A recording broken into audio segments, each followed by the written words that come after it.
This is a Headgum podcast.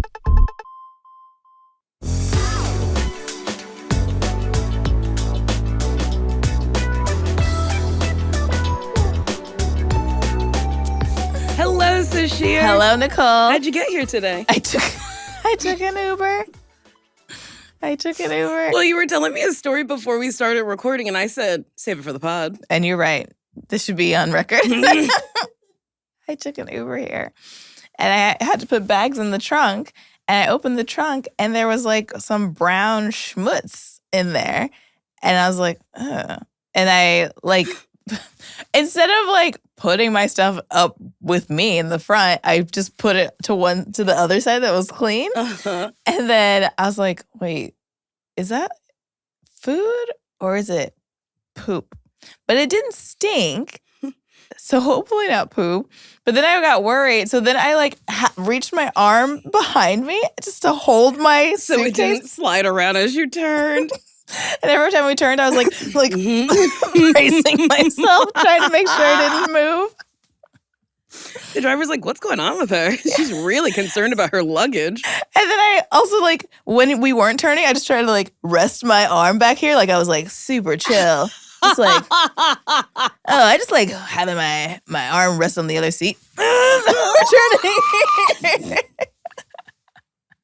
That is so funny. Wait, did they help you put your stuff in there? No! I was like, can I put my stuff in the back? And he was like, yeah. I was like, oh, then I guess I'll do it myself. And so I opened the trunk and I was like, ew, weird. Put my stuff down. And I was like, oh shit, what if it's something really bad?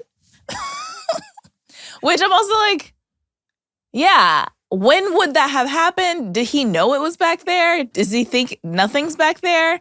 Yeah. Was it a prank? Is he like, I wonder if she's going to put it in the poop? You're on candid camera. You're one of the hundreds of people who said nothing. Oh, no! Oh, no! That is awful. I would want to be one of the people who's like, hey, man, what's this nasty stuff in the back? That's like that show, What Would You Do Yes. If a Crime Happened in Front of You? Yeah. What was it called? I think just what would you do? You added a lot more, but I think... What would you do if a crime happened in front of you? Which I don't know. I think if an actual injustice was happening in front of me, I would do something.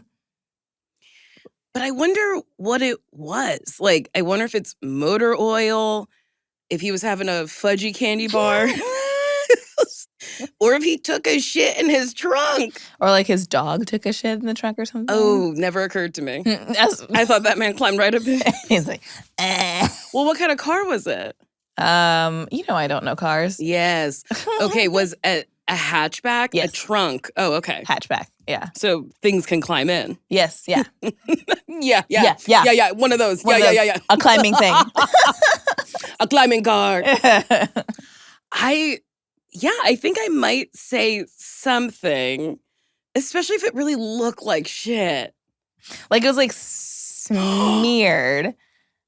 It wasn't like, there wasn't like a log, you know? Like it was like, but maybe motor oil. I'm hoping it's motor oil. But there wasn't like car stuff back there. There was literally nothing else back there. It wasn't like, oh, this can like knocked over. It was empty. An empty trunk with just a smear. Mystery goop. I hope it was Nutella. Maybe he was having a romantic picnic with his partner. Okay. Yeah. And they were having Nutella sandwiches. And it glooped out. And then he was like, I have a ride, Cynthia. And pushed her out of the hatchback, wiped it up real quick, and came to scoop you up. And Cynthia's still at the park. And that's why he was like, I can't get out to let your stuff in because I got to hurry to get back to this date. I have to get back. That makes sense. Yeah. I hope it was that.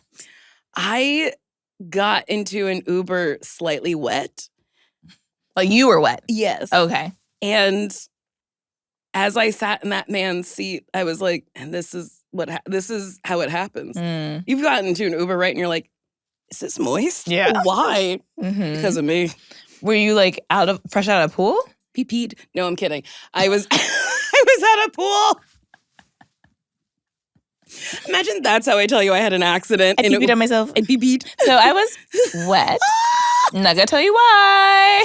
It is funny that I said I was wet. I was like, I hope it was from a pool. It was from a pool. Got it. And then I was really hungover that day. And this was in Atlanta. And Tess was like, so you don't want to bring anything with you to the pool? And I was hungover and I had my pants on, my bathing suit. Or no, I had jeans on, my bathing suit, and a shirt. And I was like, what else would I need? She was like, a change of underwear? And I went, and then she was like, do you have sunscreen? I said, in my room. And she's like, do you want to get it? And I was like, no. So then I was just wet. Oh my God. And she was right. I wanted to bring more things, and I just didn't. She knew. She knew. Yeah. And I chose to not be comfortable. Yeah. Well, you know, I found a piece of shit in my blanket Yes. on an airline. Mm-hmm. And that was a log. So crazy. That is so crazy. That's insane. Somebody asked me about it recently, and I was like, well, I'll find the picture. And I was like, it's a little grainy because the lights were off because it was during the landing. And I pulled it up, and I was like, it's still shit. You can tell it's like shit. It is shit. definitely shit. That is crazy. It really is so wild. And then I got on a plane once where there was like brown crumbles in the like tray table, like, you know, the little side thing. And I was like, not again, not again. And I got up and I said, I need those wipes. I need it. Please. Yeah. Can you actually wipe that? Yeah. And I know it's not their fault. It's the cleaner's fault. But Mm. I was like, I can't be shitted on again. Shit on me once.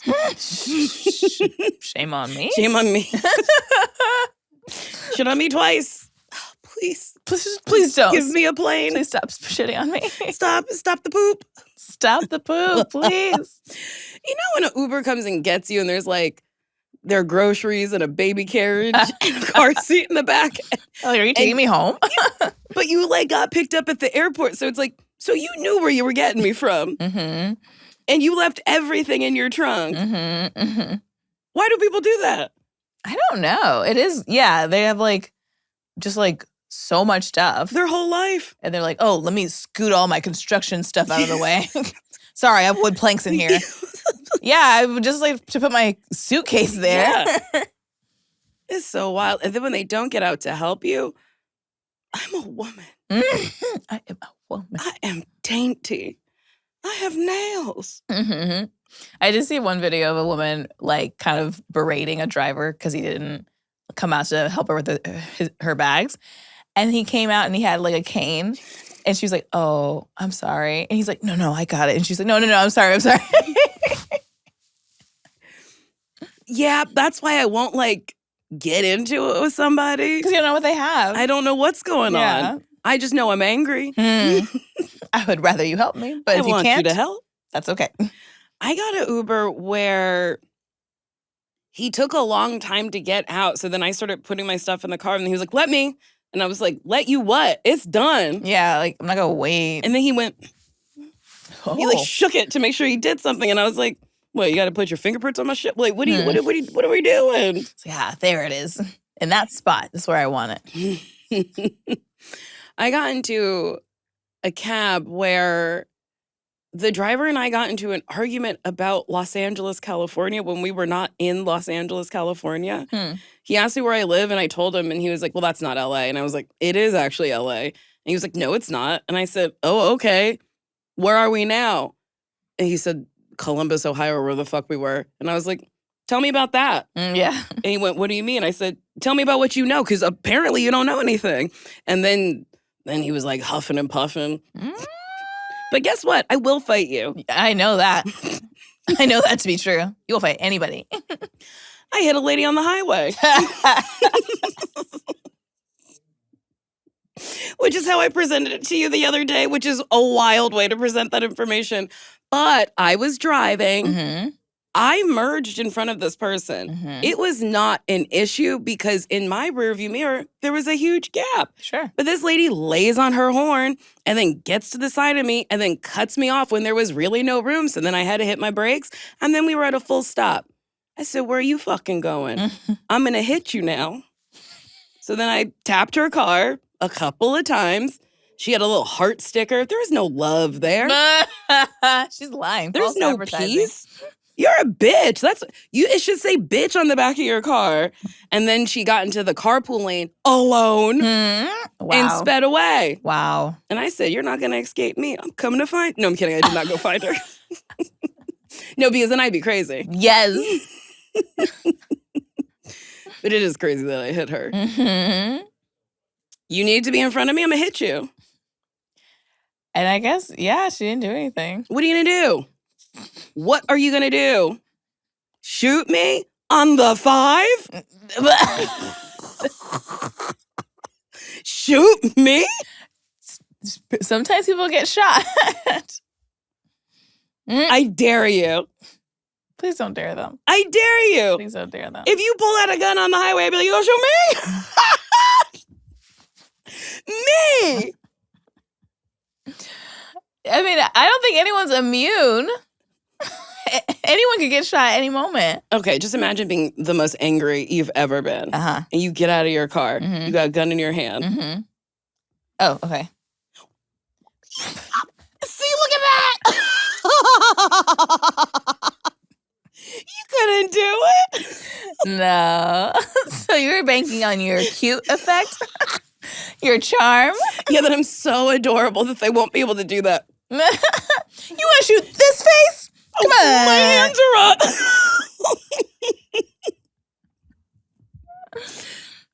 Yeah, I guess. I guess not. Wait, have we talked about when I got into a fight with cops? I don't know. Have I told you about this? I don't know. I was taking Tessa home, Uh-huh. and there was a cop so her house is here. Mm-hmm. There was a cop here, but in the way I was going, Mm-hmm. they had pulled somebody over, and instead of being directly behind them so traffic can continue, they were blocking the street. Mm-hmm. So then I did a 3-point turn to try to go around, and then they started moving. So I rolled down. It's in the middle. So I rolled down my window, and I said, y'all could have gone to the side of the road and not blocked traffic. And they were like, oh, you said you couldn't get to where you were going? And I was like, I know you're mocking me. I know you're mocking me. And they're like, oh, no, we're mocking you. And I was like, I swear to God. And then Tessa goes, they might shoot you. Oh, no. And I was like, they're being mean to me. They're not going to shoot me. And I was like, you're rude. You're rude.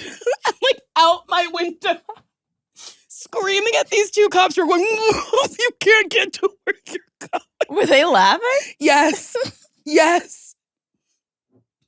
They literally mocked me and were like, boo-hoo.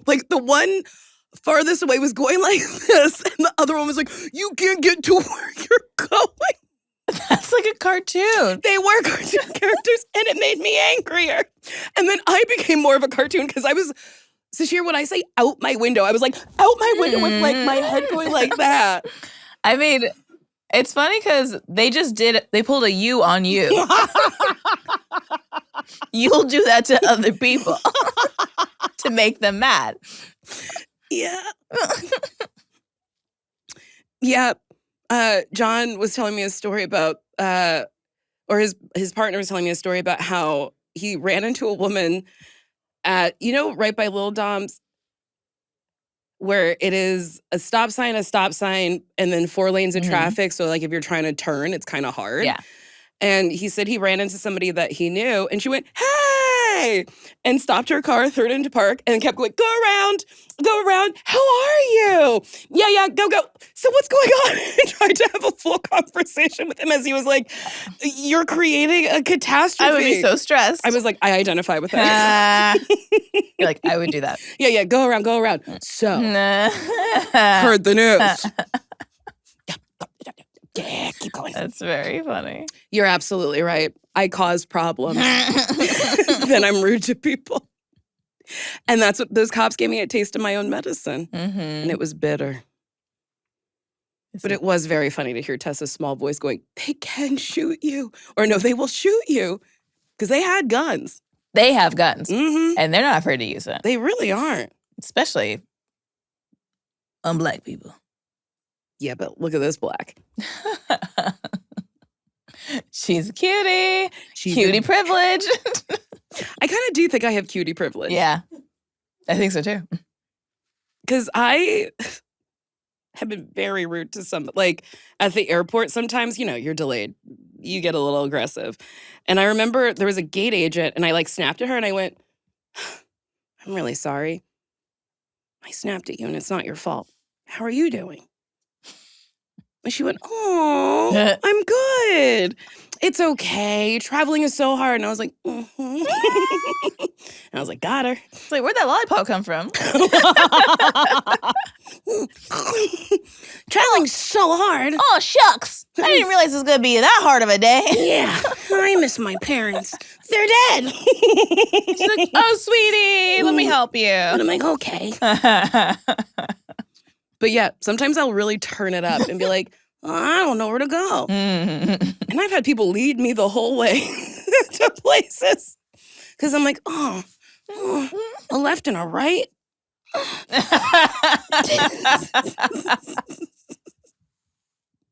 Oh, left and a right. Oh. That is funny. Yeah. Do you ever use cutie privileges? I think I tried it. I did try it once where I was in a Zip van, Zip car, and how you can like rent a car or a van or whatever for the day. And so I was renting a van to move something. And the side mirror hit somebody else's side mirror and they were in their car. And I pulled over, and the guy came running after the car, and he started yelling at me. And I was like, I don't know. I didn't see. I'm just a woman. Oh my God. And he was like, it's okay. That is very funny. Yeah, if you cry, men really do retreat. They're like, oh, God. I don't want to deal with this. I'm going to argue with you when you're like this. When you're like this. Yo. For whatever reason, I get more aggressive when there's like police involved. I really don't want that to happen. I got pulled over in the last episode. I was talking about having Jersey plates, dealer plates. I still had Jersey dealer plates on my Honda Civic at the time. And I was pulled over and she was like, do you know why I pulled you over? And I was like, because I'm black. And she was like, what? And she was clearly Latino. Like, she was like, which, could be, but like, she was like, what? And I was like, yeah, okay. And then she was like, no, you did not use your blinker and you were speeding. And I was like, was I? And she was like, what is wrong with you? And I was like, I don't know what's wrong with you. And she was like, and she was like revving up to like be, I don't know, a mean cop.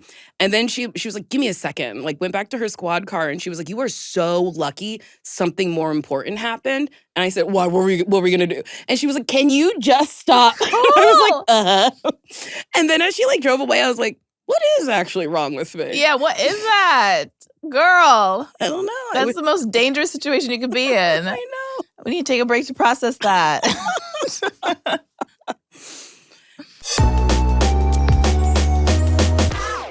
Trying to figure out how to get the right mental health treatment for you can feel overwhelming. Talkiatry helps you move from, I know I need to get help, to actually having a psychiatrist who listens and a clear, personalized treatment plan.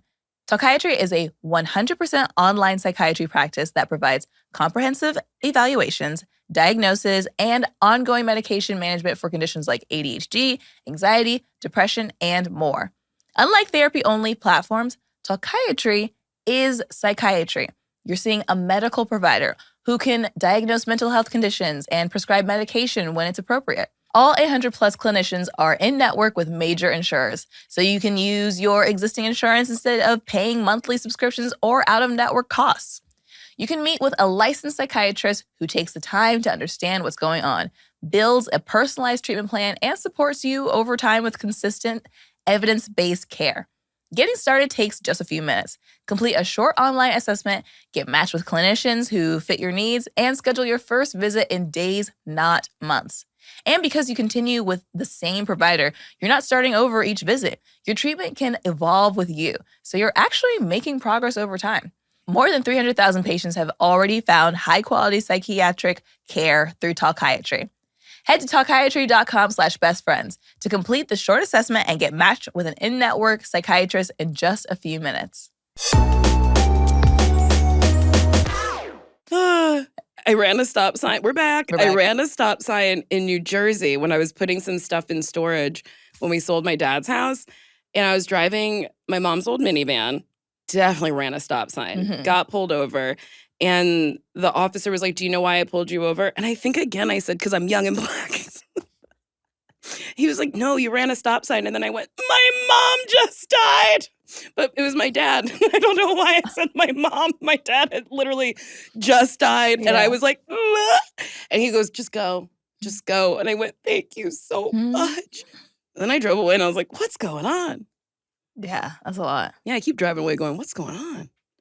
You like black out and just don't know what you're doing.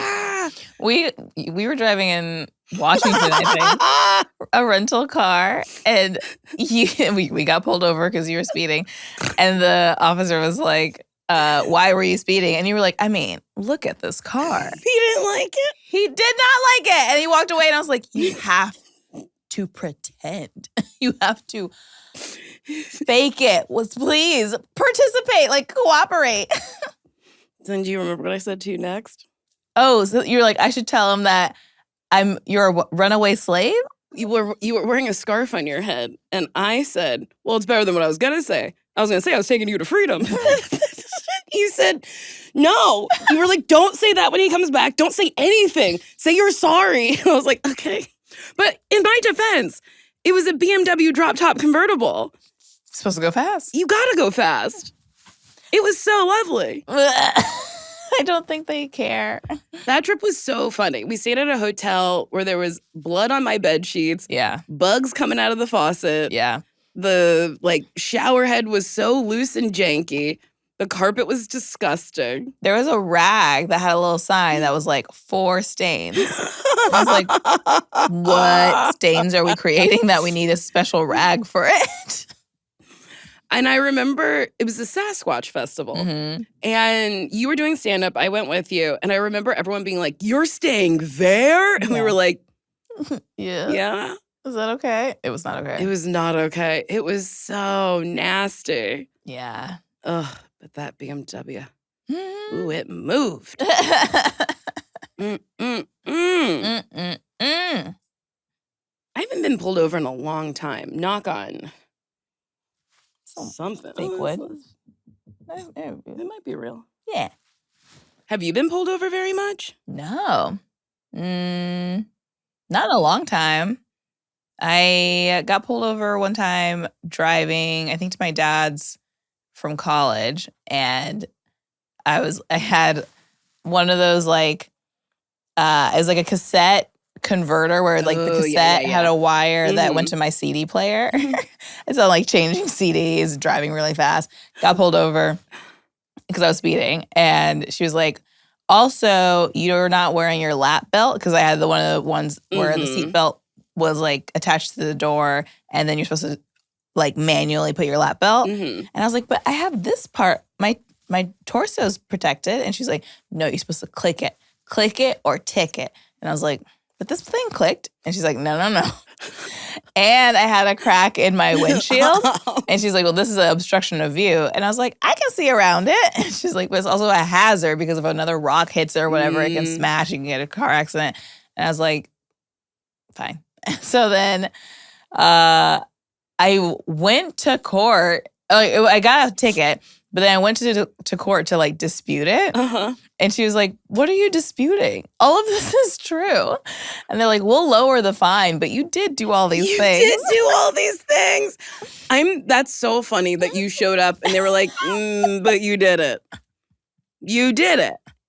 I don't even know what my justification was, but I was like, I just don't want to just pay for it. I want to fight it. I And they're like, fight this. Sure, we'll lower it.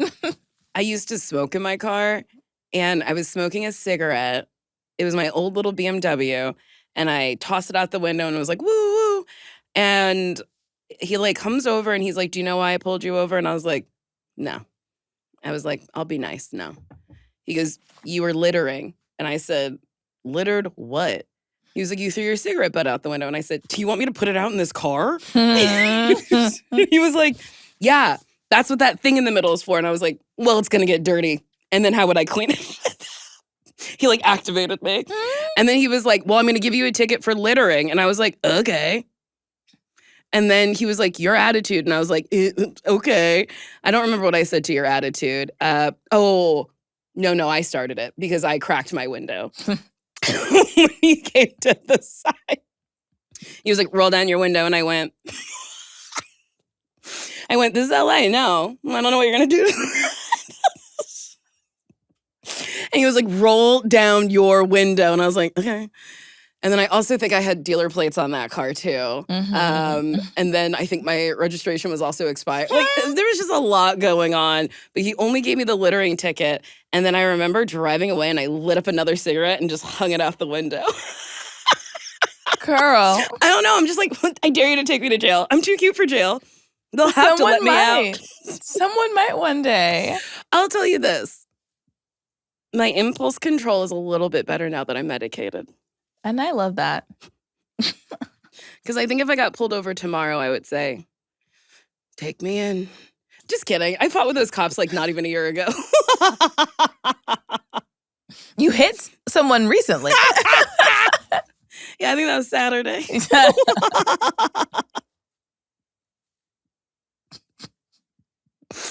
Oh, the first time I did it was at the airport. Terrible place to do it. People are amped up. What are you going to do to me?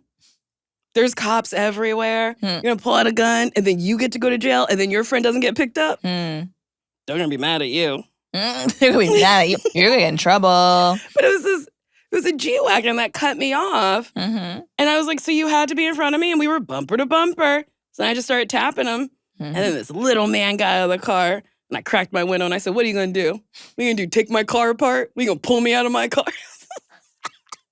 Girl. And guess what? He couldn't. He knew he couldn't. That's too much work. He has a job to do. He got to pick somebody up. That's true. You're in the arrivals line. Clearly someone's arriving. Someone's arriving. You don't want to be late. I might have said that too. Don't be late for your pickup. And we were picking up Tessa's sister, BB, and BB got in the car, and Tess goes, you'll never believe what just happened. She was like, what do you mean you hit that car? And I was like, I just tapped it. It's a Jeep. No damage to me. It's built for all terrain. Hitting cars and rocks. It's not for hitting cars. That's not like the point of a Jeep. It's part of the Jeep slogan. I don't think so at all. Hitting cars and rocks, dude. No. No, you're right. I don't know. I'm living my best life. I parked my car so poorly that if someone hits me, it is my fault.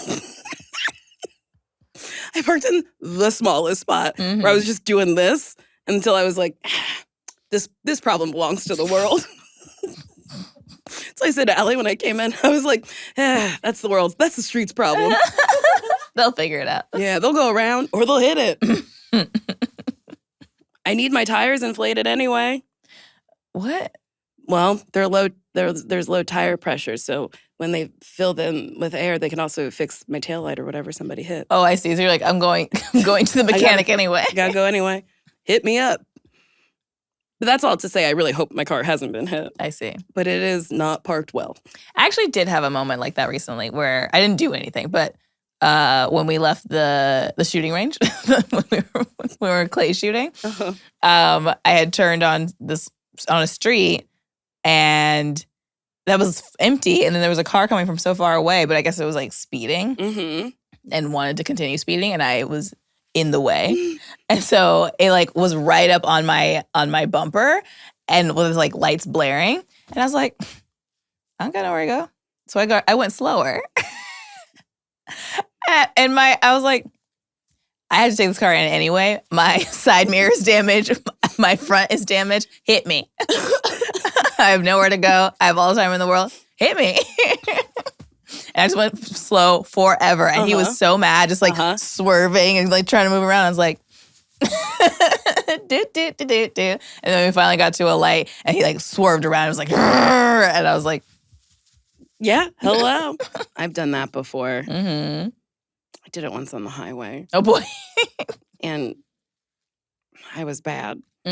Because I went really, really slow. And then there was like a good amount of traffic. And then when they were like, oh, there's enough room for me to get around and get in front of them, I sped right on up so they couldn't do that. And then when they had to get, and then, you know, that car starts like going a little slower. So then I slowed down to just make it impossible to get around me. And then they thought they got me. Mm-hmm. They went 1, 2, 3 lanes over, cut in front of those cars to get in front of me and slammed on their brakes. But I knew what they were going to do. So I saw that I had it open. So I just changed lanes. And they was trying to get me for a very long time. Multiple exits. Oh my goodness. Never once bothered. Always evading. Always evading. Never could slam right in front of me. Wow. Just kept moving, bipping and bopping. Wow, look at her. Bobbing and swerving. Bippity You want to play a boo. dangerous game? You do that on your own. I'm not participating unless it's bumper to bumper and I'll hit you. Also, you were participating because you kept slowing down and speeding up. Oh, okay. That's fully participating. Sometimes you think things are different. You're like, I was minding my own business. You were purposely infuriating this person. Yeah, you're right. But here's what I just drive normal, everybody. Yeah. Everybody just have a nice time. If someone cuts you off, go about your day. Mm-hmm. Or do what I do. I go, What is this? and then we move on. Mm-hmm. I'm not getting next to you. What am I going to say? Where are you going? Whenever I'm like in the wrong and know I'm wrong, Mm-hmm. and like I'm like, oh yeah, I did bad. That person's mad, and they pull up next to me. I'm like, what do you want? Yeah. I did it, Yeah, it's done. and I've done that before. Rolled down my window and been like, it's done. I did it. I'm sorry. Move on with your day. Yeah, it is like, it's an unfortunate way for people's like mental illnesses to come out onto each other. Mhm. Like, because you don't know what day someone's having, what life someone's having, and then they are just like, oh, okay, you found the right one. Today's the day where I lose it on somebody. Yeah. I was clipped once. Probably talked about this. But we both pulled over. I got out of my car and I screamed at this man Mm-hmm. who had like, I think his insurance stuff out because he clipped my car Mm-hmm. and his car had a little bit of damage. And I was like, oh, you're a big man. You had to get in front of me. Ooh, did you get to where you needed to go faster? No, we're both on the side of the road. He's like, sorry. And then he didn't get to say anything. I marched to my car, saw no damage, and I said, your car's fucked up. Mine's not. You'll have to deal with this. And I think I laughed. Got in my car and drove away.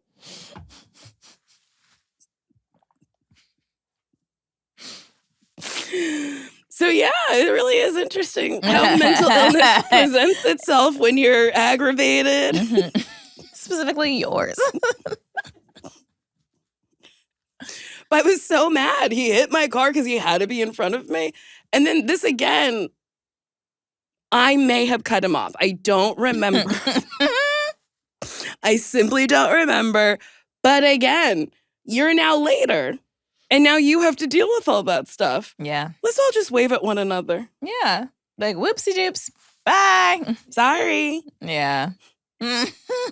I took our friend's daughter driving and she hit a side view mirror in my car. And I just like clocked it in the side view mirror. I was like, okay, I don't think there's any damage. And she just went, oops. And I was like, yeah, we could all kind of learn from oops. Oh, well. Oh, well. She was also merging at one point, and I was like, you gotta look. You just gotta. Oh, no. And she was like, I did. And I was like, you actually didn't. I'm like watching you from my side eye. She truly didn't even put on a blinker and just started drifting. And I was like, hey. I was like, I know I said I'd be a little bit more hands off. And she was like, I looked. And I was like, okay. The idea of people learning to drive is scary. Mhm. Like, it's so far in the past for me that I forget what it was like to learn how to drive. Uh-huh. But some people, like, still need to learn, you know? They just send you off. They really do. I mean, like, you pass enough, I guess, but then they're just like, well, Good luck out there. Yeah, here's a car. Have a nice time. Invite your friends. Turn up the music. Roll down those windows. Smoke some weed, maybe. Yeah. Those are all things I did immediately after getting my license. I got a teeny tiny little car that had no power to it. I would pack it full of people. The bottom of it was sometimes scraped, leaving a parking lot because there was too many people in it. That's fun. We'd smoke a blunt and then like whip the car around. Yeah. Wild. Mm-mm. But I was never in an accident in that car. No, that's a lie. I was in 2 accidents, but not real ones. I just backed into a tree. Well, at least no one else is involved with that. No, and my friend John loves to say, do you know what you said after you hit that tree? And I was like, no, what? Apparently I went, ooh, a snowbank. And he was like, it was spring. I threw my car in reverse, did not look behind me, hit a tree and went, ooh, a snowbank. That's really funny. Also, isn't a snowbank like you're going down into it? I don't know. For some reason, I thought it was snow. Must have been a snowbank. I once backed into a dumpster and it sounded like my whole car was gone. I like got out of the car and I was like, oh, okay, it's fine. I had a really bad habit of not looking in anything and just being like, yeah, you gotta look behind you. Now I look. Okay, good. I use my mirrors. There's many. There's so many mirrors. I don't like those rear view mirrors that have the video. That's so disorienting to me. Yeah, it makes me a little nauseous. So like I can't look at it when someone else has it in their car. Yeah. I'm also like, how is that helpful to you? Yeah, I don't understand. The mirror was just fine. Like the mirror would definitely tell you what's back there. I don't understand why you need a video. Especially while you're moving forward. You can't do anything behind you. Yeah. Yeah, I don't. Unless you're a villain and you're like releasing nails to pop their tires. Yes. Yeah, but otherwise you don't need it. No, I don't really understand it. It's kind of like, I mean, we've talked about this before, but like with the AI of Google, it was like, well, it was enough to just send me to the website. It was already doing what it. Was. Yeah. Like the AI, like the whole summary thing is like, well, why? But yeah, why do I need to know what's behind me when I'm moving forward? I'm looking forward. I'm not thinking about the past. No. And that's a great metaphor for driving and life. But according to a video I once watched at the Scientology Center, things that happen in your past affect your future. Well, that's just true in general. I don't know if Scientology like understands that more than anybody else. And I'll tell you something. That's what I said this like it was an epiphany. And everyone was like, so what were you thinking before? Let's take a break.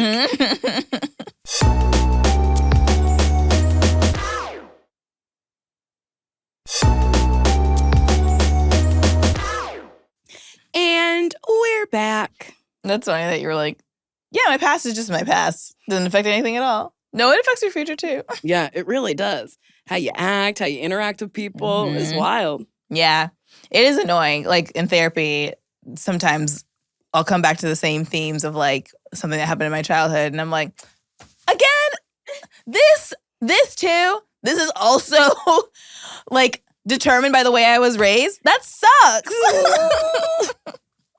That is funny because last week, it wasn't like an epiphany, but it was like, oh, a lot of this is interconnected with something from my childhood. And I was like, come on, I was a fucking kid. So annoying. How come I can't let it go? I know. I'm an adult. I'm way past it.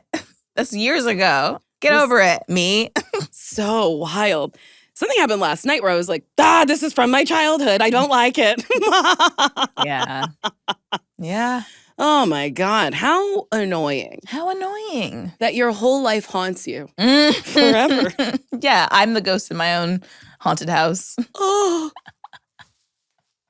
Copyright it. Merch it up. I was the ghost the entire time. I was the ghost the whole time. But it is kind of crazy to think about. And it also, like, okay. One, I could never kill anyone because I would tell everybody. That's the only reason? Not like your morals or like the guilt. Well, that's what I'm getting to. Okay. To the morals and the guilt. Mm-hmm. But like people who kill who have no remorse who are like, no, this is what I meant to do. Like, that's wild. Mm-hmm. Do you think that they're their own ghost and they have things from their childhood that they're working through? Well, definitely. 100%. I don't know if they know that, but absolutely, yes. After it came out of my mouth, I was like, what's wrong with you, Nicole? Do you think killers may have had bad childhoods?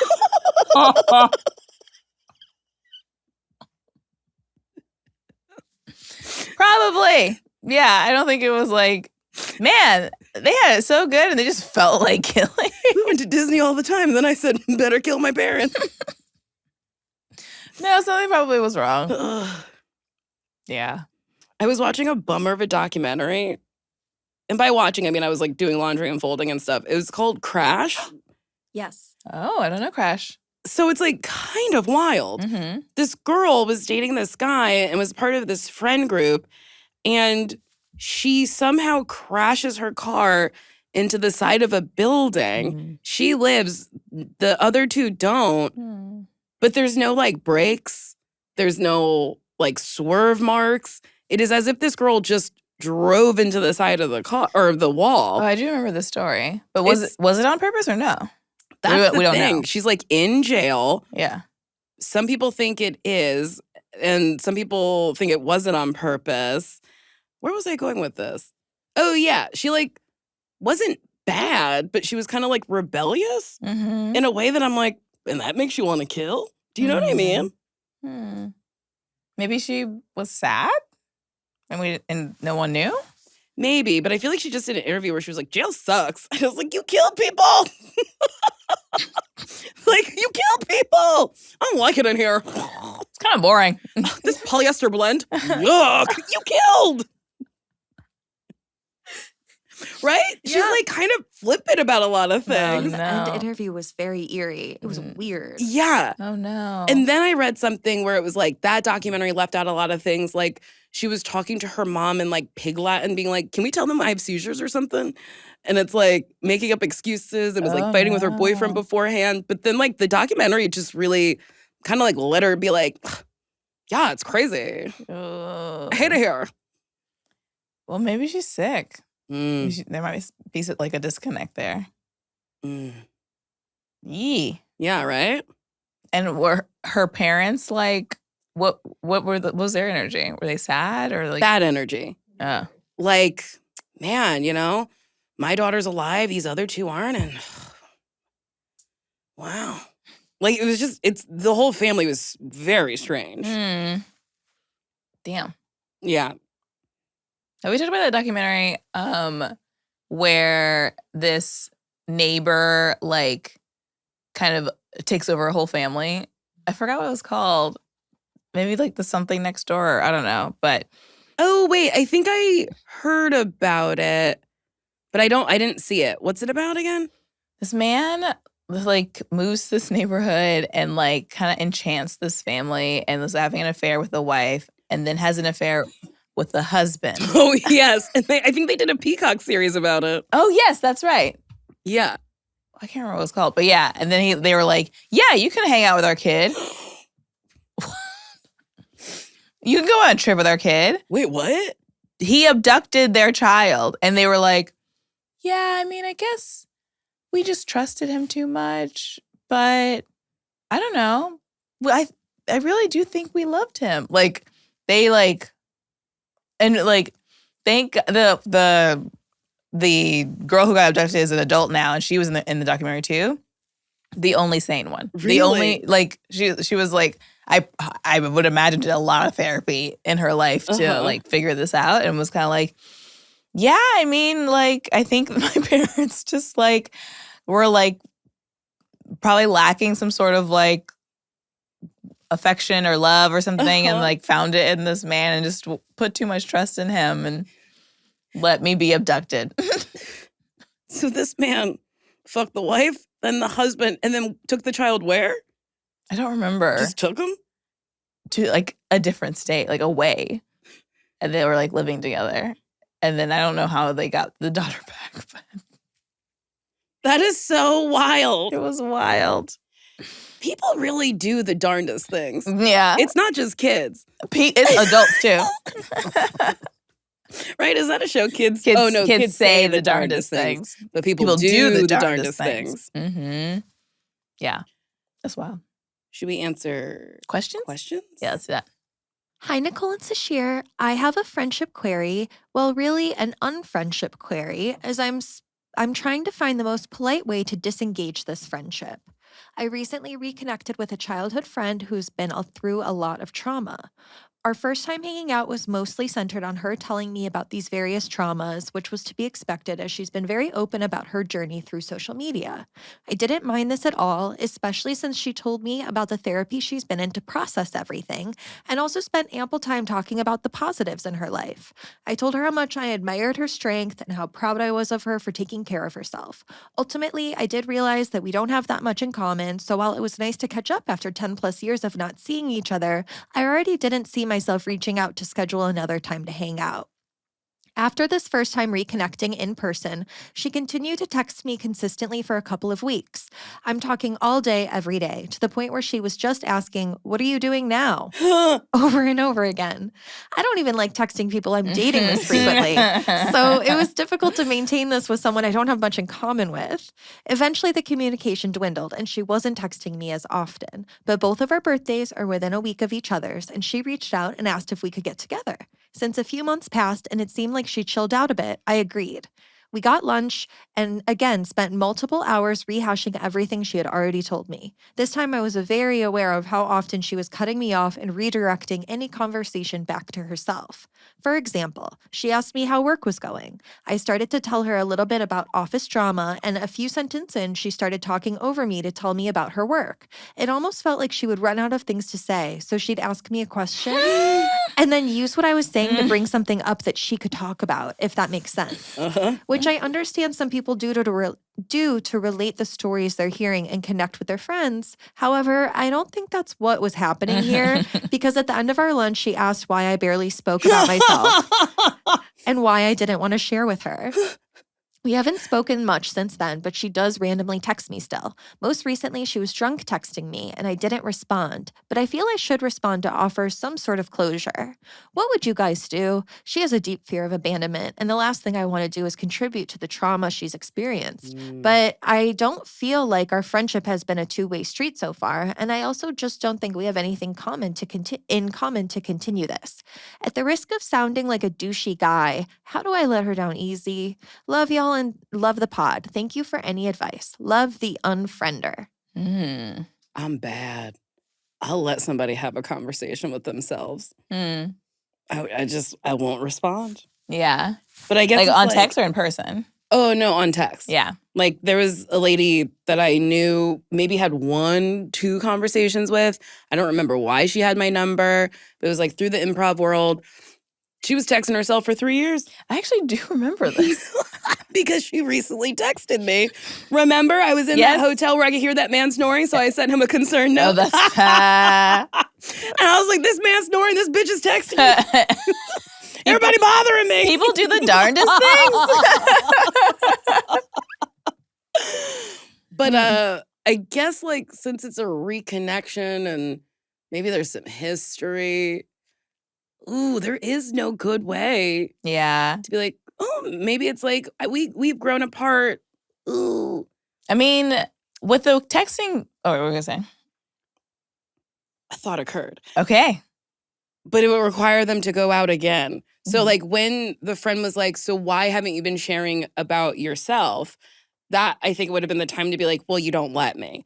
It is really hard to speak to you. Yeah. But it seems like our listener is over it and they don't really wish to salvage it. This is true. Yeah, it's interesting because the friend is aware enough to tell that the person they were talking to wasn't talking much and wasn't sharing much, but not aware enough to know that they were the reason, like that they were interrupting and talking about themselves the whole time.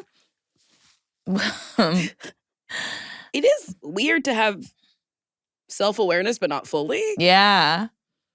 I guess with the texting consistently, you don't have to respond to all that. Yeah. Like, yeah, they're gonna text regardless, and you don't have to say anything. And Mhm. I mean, hopefully the slowing down of responses will slow this person's like reach out time, Mhm. but maybe not. Maybe if they ask to hang out again, you can, or our listener can be like, let's hop on the phone before we actually hang out. Mm-hmm. And then they could be like, oh, I actually haven't really been feeling like hanging out because of X, Y, and Z. Mm-hmm. But again, I don't think our listener wants to salvage this. I don't think so. And they want to let them down softly. But there is no letting somebody down softly because it is a rejection of like kind of what they've presented, right? Yeah. Maybe also like conversations with this person sounds hard because they will just keep talking. So Mhm. I wonder if our listener can leave a voice message Uh-huh. and be like, hey, it was so nice reconnecting with you. I'm a little wary, or like, I don't know, find a maybe a nicer way to say this, but like I'm a little hesitant to like hang out again because as you've noticed, it is hard for me to talk about myself when I'm around you because I feel like you how do you There say- is nothing, I- because it's like you're a little obsessive and really want to like beat a dead horse, and I'm not interested. So get to stepping, hoof it. Be like that dead horse and hoof it.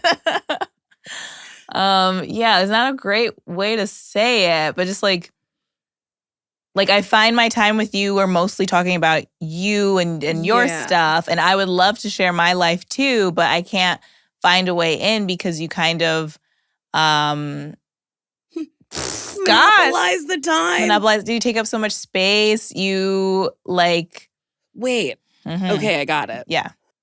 Since it is like a reconnection, it's not a friendship that's been like cultivated. I do think it's like wait till they ask to hang out again. Uh-huh. And then you can either do a voice note or be Mhm. like, can we just like hop on the phone real quick? Mhm. I'm having trouble trying like committing to hanging out because I feel like our time is spent where we kind of just talk about your stuff. And you did mention it last time, but that's kind of where I'm feeling like a little like not taken care of in this relationship that we're trying to, reconnect with. Yeah. I think that's good. And I think I would prefer a voice note because I think hopping on the phone would require a conversation and this person could interrupt again and be like, think well, you're the right. reason I talk so much is because when I was a kid and like they can like jump back into it and it's like we're Yes. back where we didn't want to be. Yeah, I think you're right. Yeah. I do think maybe a shorter and not going into everything. It's like, Oh, for sure. Yeah. yeah, I just feel like we spend a lot of time talking your stuff. We don't really talk about my stuff. I'm sending this voice note just so I can get that clarity across. Yeah. But that sounds a little cold, doesn't it? I mean, maybe because also like I wonder if the listener is like, I don't actually want to see this person at all, or if they're like willing to like see them in group settings. Like, Yeah. like maybe it's like, and maybe you can add that like, I would still love to see you at parties or whatever. Like, Mhm. I'll come to your birthday thing or whatever. But I think one-on-one is hard for me just because of these reasons. Yeah. And then it's like, you can't invite this person to your group hangs because everyone will be like, What's up with this who person? brought the sad sack? I know Yeah. more about her life than yours. Yeah. Ugh, that's tough. Friendship breakups when you're the breaking up one, it's It's tough. mhm. And also often not clear. Like they're not, Yeah. people don't often verbalize it. Usually Mm-mm. it's like a drifting and no one, like people, it's rare that people actually honestly like, this is why this is happening. I mean, the other option is Tokyo drift away and then feed into their narrative of, trauma. No. Abandon her. Abandon her. Solved. No, I'm kidding. No. I think a voice note is the actual Yeah. solution. But I think wait until a hang is suggested. Yeah. Or if you really, if it's too uncomfortable to actually say something or put words to it, just, like, don't respond all the time. Mm-hmm. Respond maybe like 1/5 of the time that this person's texting you. And then only invite them to activities. Yes. Don't, like, no dinners, no, like, sit down things. Like, do you want to bowl? Do you want to see a movie? Like, things that, like, don't require talking. And see if that helps at all. That's really funny. Just do things that don't require talking. A concert? Yes, a concert. What? I can't. What? I'm just listening to My Chemical Romance. It's not okay. I don't think they play that song anymore. No, I've seen it. They did? Yeah. At the wait, I thought they only did Black Parade stuff. But so they did Black Parade, and then I don't know if this is all their concerts on the tour, but after that, then they changed their clothes, and now they're like, now we're gonna play other stuff. That's cool. Yeah. That is cool. Solved. Oh no. Anyway, go see My Chemical Romance. Go see My Chemical Romance. Gerard's waiting. Is that his name? Gerard? Gerard? Yeah. One more? Yes, please. Yes, Okay. please. Hi, Best Friends crew. Long-time listener here. You both feel like the friends I need right now, so I'm reaching out for some perspective. I'm a 31-year-old gay man who has had the same circle of 5 friends, 4 women I consider sisters, for 20 years. We've seen it all, from high school drama to adulting with kids. But since I turned 30, my life has turned on its head. My grandma died unexpectedly, and it forced me to look at everything. I realized I'd been drinking every day for 10 years, and I decided to stop. On June 10th, I'll be 1 year alcohol-free. The thing is, I did it entirely alone. My ride or dies weren't there. I recently listened to Brand New Me by Alicia Keys, and I just sat there and cried. There's a line, if you were a friend, you want to get to know me again. And it hit me that I really am like a brand new me. I'm clearer, stronger, and finally present. I feel my friends just see the external changes and not the internal. At Friendsgiving, I mentioned a dinosaur in Jurassic World was female because it had a baby. My friend, who is also my neighbor, refused to believe me until another friend said the exact same thing. When I asked why she doubted me, she said, I didn't want to believe you because you be wrong. Which, fair. Still, if Sorry. I hope that was a direct quote. You be wrong. You be wrong. Still, it felt like a punch to the gut. It wasn't about the movie. It was about the realization that she thinks about me as the one who's wrong or the one she can't trust. She only reaches out when she has the money for the internet bill, and she always has a last-minute excuse when I try to hang out. As I come up on this year, I want to post a story celebrating the people who actually helped me survive this year. I want to see if it jars them into realizing that they've been absent, but I already feel like I have an answer to that. No. My question is, am I holding a one-sided beef, or is it time to admit we've grown apart? They're important people to me, and I don't want to throw away our history, but it's just that all we have now is history. How do you handle it when you've done the hard work to become a brand new me, but your oldest friends refuse to let the old version of you die? Thanks. Any help is appreciated. Again, this podcast is the greatest. Smooches.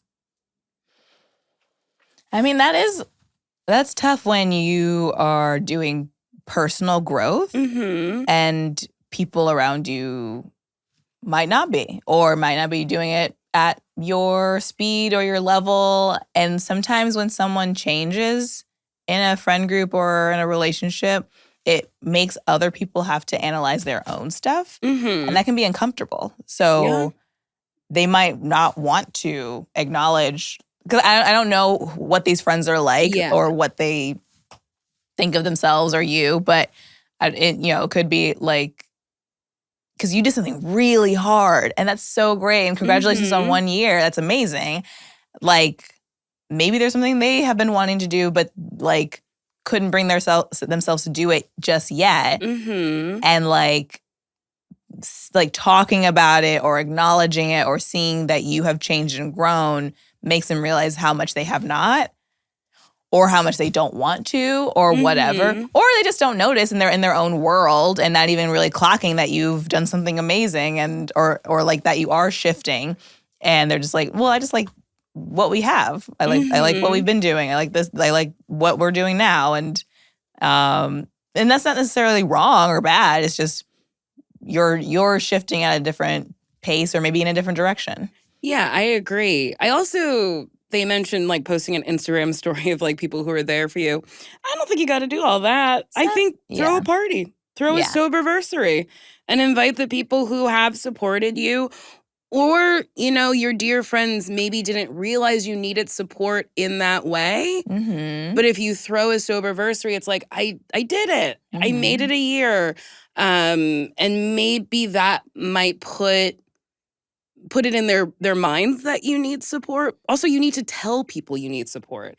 Otherwise, people don't know, and they're just going about their business. And it's like, oh, my God, I had no idea that you were drowning or succeeding, and you wanted me to, like, lift you up or whatever. Mm-hmm.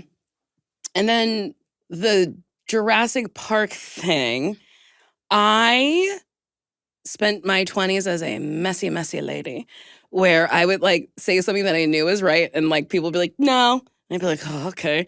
And I guess I just would stand up for myself sometimes. I'd be like, no, that's actually right if you would like to look it up. Mm-hmm. Not to be like an asshole, but like, well, I am right. I promise you.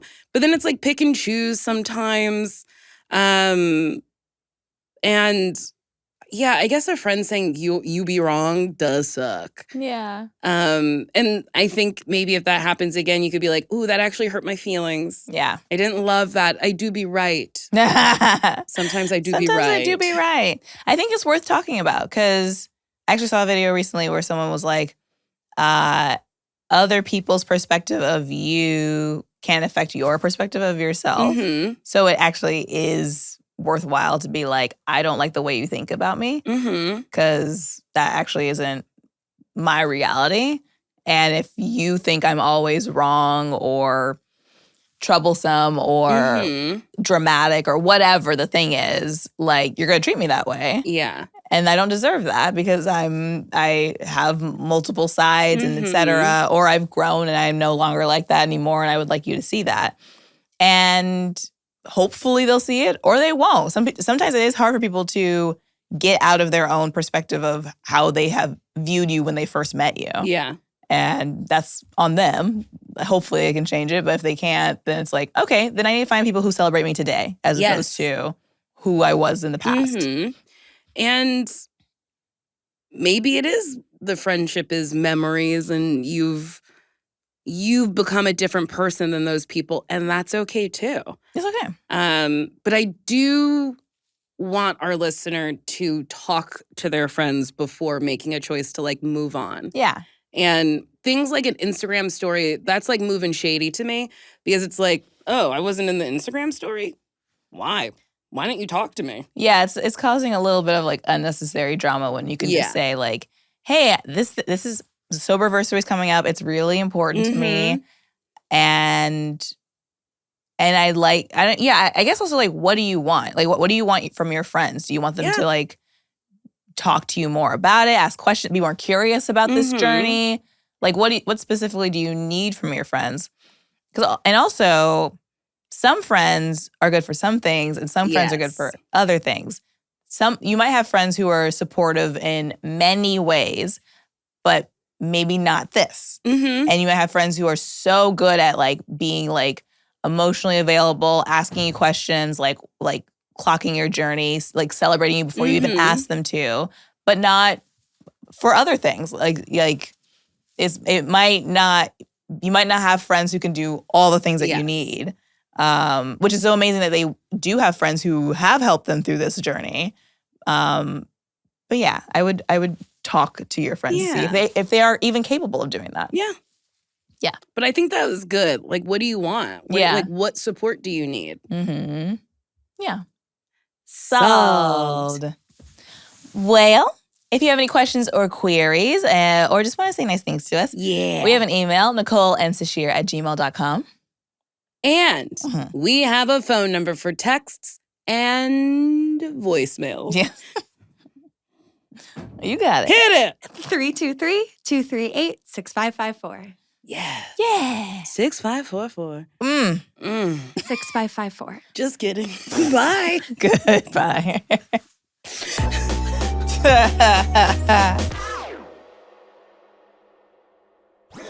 That was a Headgum podcast.